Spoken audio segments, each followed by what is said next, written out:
So, what is the most overlooked aspect of most program design? I think so. I was a high school athlete and I never played collegiate athletics, but never performed in collegiate athletics, but I had a lot of friends in collegiate athletics and family members. So, from my experience, it's the phases of lifting.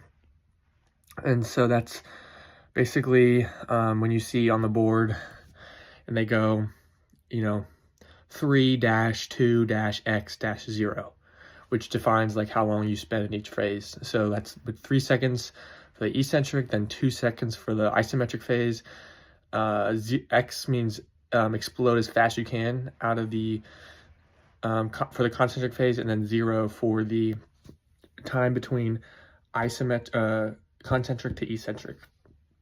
So for example, in a squat, you'd go down 3 seconds, hold that bottom position for 2 seconds, explode up as fast as you can, and then go right back down. And from my understanding, most people just want to increase the weight, or they want to change the exercise or whatever, but there's no real focus on the phases of lifting, in my opinion, or not a big focus.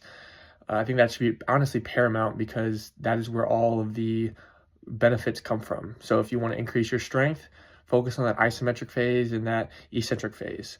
That's where you can overload the weight, and you can also strengthen your muscles in deeper ranges of motion, so you can increase your flexibility, but also like decrease injury. Like for example, if you want to get stronger in a squat, if you hold that bottom position, you can increase the strength in your groins, so that can decrease tears or whatever.